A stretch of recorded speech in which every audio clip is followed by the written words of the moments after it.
So, dad rock. That infamous music of a fatherly disposition, bane of all children, and the single greatest culprit responsible for generational disputes since the very dawn of time. Or since the dawn of fathers?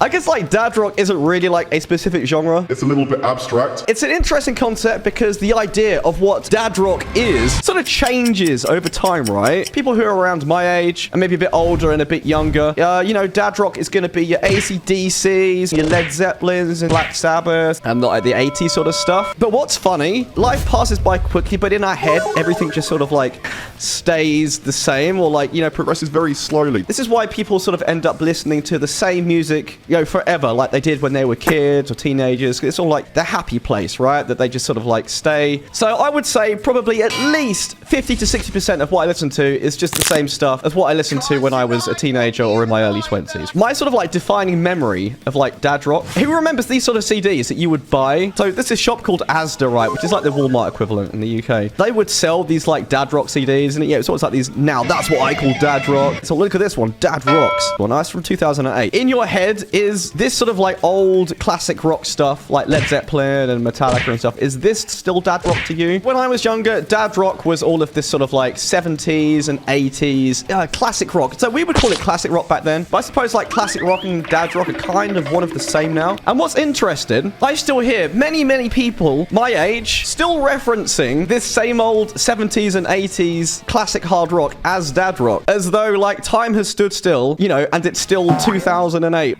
But they have not realized that like nearly 20 years, like 15 to 20 years have passed since that point. And if we look at the definition of what a generation is. So a generation is typically 15 to 20 years. You know, people who were kids back then, they are the dads now. So it doesn't make any sense for people to be calling that stuff dad rock anymore. That is like beyond that. That's like fucking prehistoric granddad rock now, right? Boomer rock. Yeah, okay, I guess that's a newer term for it. And so now, the stuff that I was growing up with as a teenager, you know, the sort of like the new metal and the pop punk and stuff, like that is the new dad rock, right? That's kind of like a hard pill for a lot of people to swallow, I think. You know, when you say that to like, you know, a fellow 30-year-old and you say, you do realize that all that sort of like 2000s nostalgia is the new dad rock, they look at you sort of like, and then like scratch their head a bit like, oh shit, yeah, maybe you're right. It's like, but doesn't that feel strange though? That like stuff that feels so recent to a lot of us, I suppose, you know, is considered now the same as what we once considered all of these old school like 70s and 80s bands. So 20 years ago from the 90s was the 70s, right? And then 20 years after the 90s is now the 2020s. It's just interesting like how much nostalgia like fucks with people and sort of like warps their perception of time.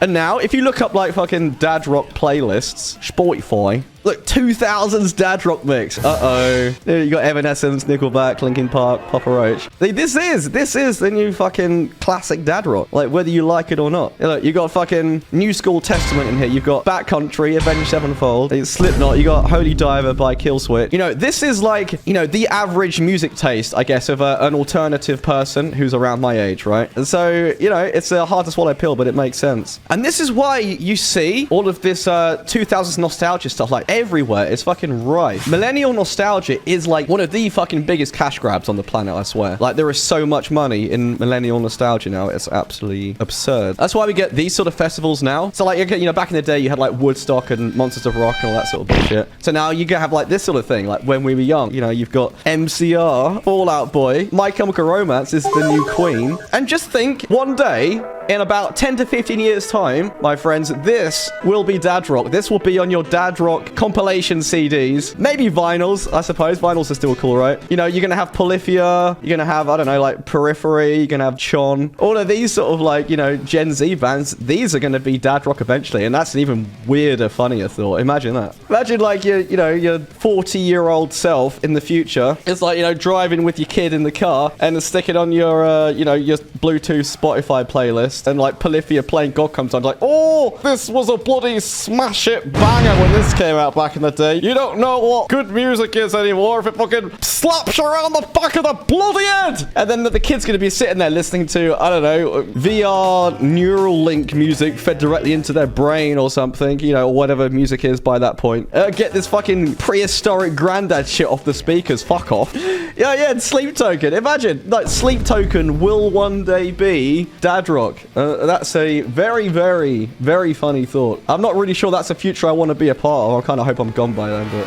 oh well. So this is really interesting to me because there's this whole sort of like new wave of the younger generation, you know, who are sort of like in their teens now or maybe even younger. It's like kids, I suppose, growing up listening to all of this like retro stuff and not really so much the newer stuff. And so it's creating this really interesting divide between like people who are growing up listening to strictly modern stuff and people growing up listening to the old school stuff. It's really interesting to me. And when you think about it, like, I guess for those of you who also grew up in the 90s and 2000s, you know, we used to think about what, like 50s music, like crooner stuff, like, and swing, like Frank Sinatra. You know, that was all sort of like fucking ancient golden oldie stuff that our grandparents listened to, right? But that is basically what Led Zeppelin and like the Eagles are now, really. Like the same period of time has passed. It's the same reference point. Whoa! Isn't that the beaniest bean can you ever did see? All right, mate. Do that. Do that. Do that. Nice one.